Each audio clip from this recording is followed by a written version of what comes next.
रहमत वाले मुस्तफ़ा हैं जिन पर दुरूद पढ़ने से अल्लाह इतना ऊंचा मकाम अता फरमाता है। हजरत शाइख कहते हैं मैंने उसी वक्त वहीं पर खड़े खड़े तहैया कर लिया कि ऐसी किताब लिखूंगा जो शुरू भी दुरूद शरीफ से हो, खत्म भी दुरूद शरीफ पर, और उस किताब में वो दुरूद शरीफ भी है जो बच्ची पढ़ा करती थी। अब उस किताब की फजीलत सुन ले।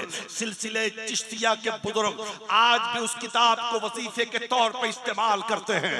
अकाबरीन ने, हमारे असलाफ ने फरमाया अगर तुम्हारी दुआएं कबूल नहीं होती है, परेशानियों का शिकार हो, अगर बीमार हो, नेक तमन्नाएं पूरी नहीं होती है, अगर बेरोजगार हो, तो उस किताब को एक हफ्ते में पढ़ना है। सोमवार के दिन से पढ़ना है। सोमवार से शुरू करो, मंगल बुध जुमरात उसमें लिखा हुआ है। सोमवार को इतना, मंगल को इतना, बुध को इतना, जुमरात को इतना, जुमा को इतना, शनिचर को इतना, इतवार को इतना, फिर सोमवार को इतना। सोमवार को खत्म करके साहिब किताब के नाम से फातिहा करें और दुरूद पाक के वसीले से अल्लाह की बारगाह में दुआ करें।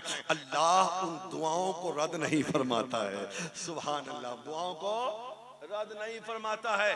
कब्र में रोशनी भी होगी। और सुन ले खुशखबरी, ये मोतबर ज़राए से ये खबर है कि सरकार ताजुश शरिया उस किताब के हाफिज थे। सरकार ताजुश शरिया उस किताब के हाफिज थे। मेरे पूरे मुर्शिद का जब विसाल हुआ ना वक्त मगरिब, ये भी खबर है कि बाद असर हुजूर असद मियां दलाइलुल खैरात पढ़ के सरकार ताजुश शरिया को सुना रहे थे। समझ रहा है ना? तो अल्लाह तौफीक दे तो मार्केट से उस किताब को लें, कभी कभी पढ़ लिया करें। फिर देखिए सुकून कितना मिलता है, फिर देखिए इत्मीनान कितना मिलता है, फिर देखिए जब पढ़ोगे ना दिल को सुकून मिलेगा, कल्ब को इत्मीनान मिलेगा, जिंदगी में भी बहार आएगी, मर जाओगे कब्र में भी बहार ही बहार है। समझ रहे हैं ना? तो अपने बच्चे को आशिक़े रसूल बनाओ, आशिक़ रसूल बनाओ, हाफिज़ कुरान बनाओ, आलिम दीन बनाओ। समझ लीजिए। हाँ, और बेटी सबको छोड़ दो मार्केट में घूमने के लिए बगैर दुपट्टा के। हाँ? बेटी सबको छोड़ दो साइकिल चलाने के लिए। बेटी सबको छोड़ दो मेला घूमने के लिए। हाँ? बेटी सबको छोड़ दो मजार के नाम पे, हाँ, जाके मेला में लटके ना खरीदने के लिए। इसी काम के लिए आज लोग कहता है कि मौलवी साहब से क्या बोलता है, इतना जलसा होता है, कुछ फायदा नहीं है। मैं कहता हूं कि हर घर में एक मुखिया है ना घर का। मौलवी जिम्मेदारी लिया है क्या? हर घर का मुखिया सही हो जाए ना, हर पूरा समाज सही हो जाएगा। पूरा समाज सही हो जाएगा ना। आज सोशल मीडिया का जमाना है। अखबार के जरिए, टीवी के जरिए, मोबाइल के जरिए, यूट्यूब के जरिए, हाँ, फेसबुक के जरिए पूरी दुनिया की खबरें आज तक पहुंच रही है ना। क्या हो रहा है बोलूंगा नहीं ज्यादा, दिल पे हाथ रख के कहो क्या हो रहा है। हालात किस कदर खराब होते जा रहे हैं। दूसरे लोग तो मुनज़्ज़म तरीके से हमारे खिलाफ खड़े, और हम तो जलसों में भी 4 घंटे बैठने को तैयार नहीं है मियां। अगर यहीं पे कवालियों की महफिलें होती ना,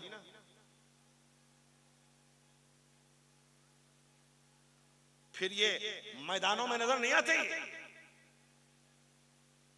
ये सिर्फ नारे लगाएंगे मसलक आला हजरत का, इनका कोई ताल्लुक नहीं मसलक आला हजरत से। ये जलसा सुनने नहीं, जलसा खराब करने आते हैं। उन्हें पता नहीं है कि जलसे कितनी मेहनतों के बाद सजते हैं। जरा उन लोगों से पूछो जो जलसे सजाते हैं, न जाने कितने रातों की नींद को कुर्बान करके जलसे सजाए जाते हैं। और जिनको एक रात को 11 बजे ही जलसा छोड़ के भागना हो, उन्हें जलसा में नहीं आना चाहिए। ये कहते हैं कि जलसे में होता क्या है, तुमने सुना ही नहीं है उलमा को, तुम तकरीर सुनना ही नहीं चाहते, तुम सिर्फ नाथखानी पे अपने कमर को लचकाते हो। आज तो जैसे कवालों को दिया जाता ना पैसे, वैसे नाथखानी पे लोग बस आज जलसों में लोग मजे के लिए, मजा, कानों का चस्का, जलसा मजे के लिए नहीं मियां, जलसा तरबियत का है, जलसा सीखने सिखाने की जगह है, जलसा गुंबद खजरा से रिश्ता जोड़ने की जगह है। समझ रहे हैं ना? आज हमारी बेटियों के सरों से दुपट्टा गायब क्यों? चेहरे से नकाब गायब क्यों? आज हमारा मुस्लिम समाज दीन से बहुत दूर है। नमाज पढ़ने की ठेकेदारी मौलवी की, कुरान पढ़ने की ठेकेदारी मौलवी की, सब कुछ ठेकेदारी मौलवी लिया है, तुम्हारी कोई ठेकेदारी नहीं। हाँ, मर जाओगे तो बेटा आएगा, अब्बा जन्नत में जल्दी पहुंच जाए, मौलवी साहब भेज दीजिए 5 बच्चों को कुरान पढ़ने के लिए, है ना? जिंदगी भर गुलछड़े उड़ाया, अब जन्नत में जाने का ख्वाब देख रहे हो? अगर मौलाना साहब ने, हाफिज साहब ने कह दिया कि मियां पढ़ाई का टाइम, अभी कहां जाएंगे, फिर खैरियत नहीं है बेचारे हाफिज साहब की। मदरसे में बच्चे तुम्हारे बाप को जन्नत में पहुंचाने के लिए नहीं, मुस्तफा का दीन सीखने के लिए आते हैं। बाप तुम्हारा है, जन्नत में हम पहुंचाएं, ठेकेदारी हमारी। जिसका रोब बीवी पे नहीं चलता वो मौलवी पे चलाता है, वो इमाम पे चलाता है। सुनो, मौलवी तुम्हारा गुलाम नहीं है, मौलवी तुम्हारा बादशाह है, शहंशाह है। समझ रहे हैं ना? एक 5 साल की बच्ची जो है ना, इमाम साहब के पास 5 लीटर दूध लेके आई। क्या लेके आई? 5 लीटर दूध लेके आई। 5 साल की 6 साल की बच्ची से माँ ने कहा जाके इमाम साहब को दिया। इमाम साहब ने कहा 5 लीटर दूध तो आज तक किसी घर से आया नहीं, आज तक पहली बार। तो चूंकि बेटी थी छोटी सी, उसको तो सच बोलती बोलेगी ना। इमाम साहब ने पूछा, ये 5 लीटर दूध क्यों? तेरी माँ ने क्यों? तेरी माँ ने नहीं क्यों भिजवा दिया? अच्छा, असल में बिल्ली ने पी लिया था। यानी बिल्ली 5 किलो दूध में मुंह डाल दे तो इमाम साहब को पिलवा दो ताकि इमाम साहब मर जाए, हम तो बचे रहेंगे। अब देख लो, बस 2-4 मिनट की बातें हैं। अब देखो इस कौम का नजरिया देखो, अपने उलमा के ताल्लुक से, अपने इमाम के ताल्लुक से। बुरा मत मानिएगा, नश्तर जो लगाता है दुश्मन नहीं होता। मैं सिखा रहा हूं आपको, अपने इमाम की दुआ लो, दुआ अपने आलिम की दुआ लो। कसम खुदा की, तुम्हारा बेटा तो 40 दिन के बाद कब्र पे जाए चाहे ना जाए, लेकिन अगर तुम्हारा इमाम इस हाल में खुश रहा कि तुम दुनिया से चले गए और तुमने जिंदगी में अपने इमाम को खुश रखा, जब तक वो इमाम जिंदा रहेगा तुम्हारे लिए दुआए मगफिरत करता रहे। अब देखिए तरीका क्या है। अब अब्बा मर गए ना, अब्बा मर गए तो अब्बा जिस चादर पे सोते थे इमाम साहब को दिया, जिस लोटा में पानी पीते थे इमाम साहब को दिया, जिस तकिया पे सोते थे वो इमाम साहब को दिया। समझ रहे हैं ना? है ना? जिस गिलास में पानी पीते थे वो इमाम साहब को दिया। इतना तक तो कपड़ा जो पहनते थे वो इमाम साहब। अरे हाँ, मरे हुए आदमी कपड़ा कैसे पहने, मरे हुए आदमी की चादर कैसे इस्तेमाल करें, मरे हुए आदमी का गिलास और बदना कैसे इस्तेमाल करें। तो हम कहते हैं यार कभी कभी जो है ना, अब्बा के मरने के बाद जो अब्बा 10,000 का मोबाइल छोड़ के गए हैं वो भी तो इमाम साहब को दे आओ। जिस गाड़ी पे अब्बा तुम्हारे चलते थे, मरे हुए की गाड़ी पे कहीं बेटा चलेगा? कपड़ा नहीं पहन सकता, गिलास में पानी नहीं पी सकता, तो फिर मरे हुए आदमी की गाड़ी कैसे चलेगा? तो गाड़ी भी चले इमाम साहब के पास ले जा, तो गाड़ी नहीं देगा, मोबाइल नहीं देगा। जिस घर में अब्बा मरे थे उस घर में सो गए, डर नहीं लगेगा कि तुम भी मर जाओ तब? वो घर भी इमाम साहब के नाम रजिस्ट्री करो। कितनी चालाक है ये कौम। 10,000 का मोबाइल है तो अब्बा हमारे थे तो हमारा, गाड़ी हमारी है तो अब्बा हमारे हैं तो हमारा, ये लोग मकान हमारा, लेकिन ये चादर ये बंधना ये इमाम साहब इतना कमजोर समझा है। अपने इमामों को खुश रखो। तुम्हारा बेटा तो बिल्डिंगें आपस में बांट लेगा, बैंक बैलेंस बांट लेगा, गाड़ियां बांट लेगा, 40 दिन के बाद खत्म कहानी है। फातिया तो पढ़ने आता ही नहीं, फातिया पढ़ेगा कहां से? समझे ना? इमाम को तुमने खुश रखा, अपने आलिम को खुश रखा, अपने हाफिज को खुश रखा, कसम खुदा की जिंदगी भर तुम्हारे लिए मगफिरत की दुआ करता रहेगा। मैं कह रहा था, आखिरी बात सुन लो मेरे भाई, क्योंकि पढ़े लिखे लोग रहते हैं यहाँ पे। आज जो हमारे मुल्क के हालात हैं, हुजूर इजाजत है, मुल्क के जो हालात, एक मशवरा देना सरकार चाहता हूँ, एक मशवरा देना चाहता हूँ। मदरसा है ना, मदरसा, अल्लाह इस मदरसे को सलामत रखे। हमारे जितने सुन्नी इदारे हैं वो सारे हमारे इदारे हैं, ठीक है ना? लेकिन एक मशवरा दूंगा, लंबी बात नहीं करूंगा, कि इस इदारे के साथ साथ लड़कियों के लिए एक स्कूल खोलें आप। सुन रहे हैं आप? लड़कियों के लिए। बेटा तो हमारा लंदन अमेरिका जाके पढ़ लेगा, लेकिन बेटियों के लिए चाहिए। अब जरूरी नहीं कि 10 तक खोल दें आप, नर्सरी से खोलें आप, 5वीं तक लाएं, आगे बढ़ाएं, 10वीं तक ले जाएं, फिर 12वीं तक ले जाएं, सिर्फ बेटी के लिए।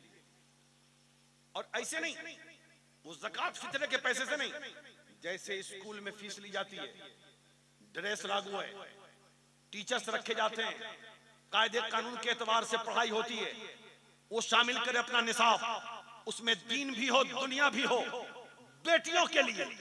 क्यों? इसलिए कि ये कौम, ये जालिम कौम जानती है इनके पास अपना कोई स्कूल नहीं है, इनके पास अपना कोई कॉलेज नहीं है, इनके पास अपनी कोई यूनिवर्सिटी नहीं। इसीलिए तो कभी हमारी बेटियों के दुपट्टे से खिलवाड़, कभी हमारी बेटियों के चेहरे से नकाब छीना जाता है, कभी हमारी बेटियों को बेपर्दा करने की नापाक कोशिशें की जाती है। मेरी कौम के लोगों, अल्लाह ने दौलत दिया है ना, बिल्डिंगें बना लोगे, मर जाओगे, बेटे बांट लेंगे, तुम्हारा नामो निशान खत्म हो जाएगा। लेकिन अगर कौम की बेटियों के लिए तुमने अगर एक स्कूल बना दिया, दुनिया जब तक कायम रहेगी तुम्हारे नाम से इसाले सवाब किया जाता है।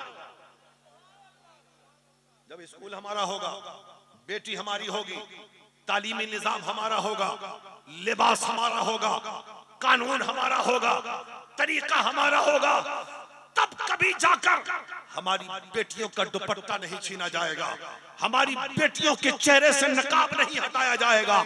अगर कौम मुस्लिम अपनी बेटियों की इज्जत को बर्बादी से बचाना चाहते हो तो आज नहीं तो कल तुम्हें ये कदम उठाना पड़ेगा, नहीं तो वक्त बहुत तंग होता जा रहा है, हालात बहुत परेशान कुन होते जा रहे हैं। अगर अल्लाह तौफीक दे तो स्कूल से कॉलेज में ले जाओ, कॉलेज से यूनिवर्सिटी में ले जाओ। अल्हम्दुलिल्लाह, हाँ, मैं ये कॉलेज खोलने जा रहा हूँ जयपुर शहर में लड़कियों का। अल्हम्दुलिल्लाह, दुआ करें आप, समझ रहे हैं? कार्रवाई चालू है। एक आवाज दिया था रबीउल अव्वल शरीफ के जलसे में, स्टेज पर 10 लाख रुपए चंदे हुए थे बेटियों के नाम पर। इसलिए आप भी तैयार रहें।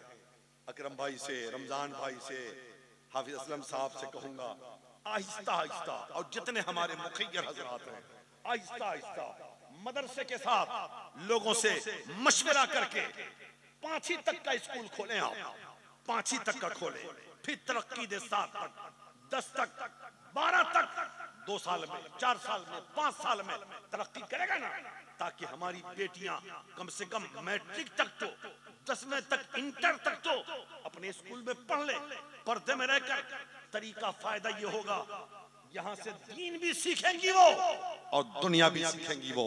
आज हालात इतने खराब हैं, हमारी बेटियों को दीन की कोई खबर नहीं है, और हालात इस कदर खराब होते जा रहे हैं। वजह क्या है? हम दीन से दूर हैं, हमारा घर दीन से दूर है, हमारा मुआशरा दीन से दूर है, हमारा कबीला दीन से दूर है, हमारा समाज दीन से दूर है।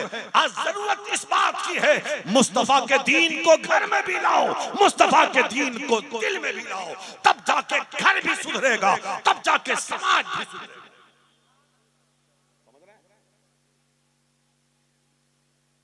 जरूरत है इस बात की, इसलिए कि पूरी दुनिया हमारे खिलाफ जा रही है। मदरसे को तरक्की दीजिए और स्कूल जरूर खोलिए बच्चियों के लिए, बच्चे हमारे जाके पढ़ लेंगे अल्हम्दुलिल्लाह इंशाअल्लाह कहीं भी। लेकिन बच्चों के लिए जरूरी है, ये बच्चे छोटे छोटे, इनसे मोहब्बत कीजिए, नबी के मेहमान हैं। इस मदरसे का ताउन कीजिए और दुआ दीजिए, दुआ लीजिए। अल्लाह से दुआ है अल्लाह ताला हम सबको सिरात मुस्तकीम पर चलने की तौफीक रफीक अता फरमाए। आज लोग कहते हैं ना मदरसा देता क्या है या मदरसा दिया क्या है, मियाँ गिनाने पे आ जाऊं तो शर्मा जाओगे। मदरसा देता क्या है? मदरसा जब देने पे आता है तो आलिम देता है, हाफिज देता है, कारी देता है, मुक्तदा देता है, रहबर देता है, रहनुमा देता है, पेशवा देता है, मुफक्किर देता है, मुहक्किक देता है, मुसन्निफ देता है, मुअल्लिफ देता है। मदरसा जब देने पे आता है तो कभी गौसे आजम की सूरत में, कभी अब्दुल कादिर की सूरत में गौसे आजम देता है, कभी मोइनुद्दीन की सूरत में ख्वाजा अजमेरी देता है। मदरसा जब देने पे आता है तो कभी मखदूम अशरफ जहांगीर समनानी देता है। मदरसा जब देने पे आता है तो कभी साबिर कलियरी देता है। मदरसा जब देने पे आता है तो कभी इमाम मोहम्मद रजा देता है। मदरसा जब देने पे आता है तो कभी हुज्जतुल इस्लाम देता है। मदरसा जब देने पे आता है तो कभी सदरुल अफाजिल देता है। मदरसा जब देने पे आता है तो कभी मुफ्ती आज़म हिंद देता है। मदरसा जब देने पे आता है तो कभी हाफिज मिल्लत देता है। मदरसा जब देने पे आता है तो कभी मुजाहिद मिल्लत देता है। मदरसा जब देने पे आता है तो कभी बुरहान मिल्लत देता है। मदरसा जब देने पे आता है तो सरकार मुहिब्बत देता है। मदरसा जब देने पे आता है तो सदरुल अफाजिल देता है। मदरसा देने पे आता है तो एक आलिम, एक मुफ्ती, एक मुफक्किर देता है। इसलिए मदरसा बहुत कुछ देता है और बहुत कुछ देगा। इस्लाम की नशअत सानिया का दूसरा नाम मदरसा है। मदरसा है तो मस्जिद की अज़ान आबाद है। मदरसा है तो खानकाह का हल्का जिक्र आबाद है। मदरसा है तो मदारों की चादर भी आबादी है। मदरसा है तो हमारा समाज भी अच्छा है। मदरसा है सब कुछ अच्छा है। मदरसा को बचा के रखिए। अल्लाह से दुआ है अल्लाह ताला हम सबको सिरात मुस्तकीम पे चलने की तौफीक रफीक अता फरमाए। मेरे बोलने में कोई भी अमदन सहवन खताएं लग़ज़िशें भूल चूक हो गई हो या आपके सुनने में हो गई हो, हम दिल से तौबा करते हैं। आप भी पढ़ लीजिए अस्तग़फिरुल्लाह रब्बी मिन कुल्लि ज़ंब तूबु इलैहि हक़ ला इलाहा इल्लल्लाह मुहम्मदुर रसूलुल्लाह सल्लल्लाहु तआला अलैहि वसल्लम। खूब की सरे चमन फूल चुन इशाद रहे, बाग बजाता हूँ मैं गुलशन तेरा आबाद रहे। ये महफिल नूर जिंदाबाद, फैज़ान सरकार ताजुश शरिया पाइंदाबाद। अस्सलामु अलैकुम।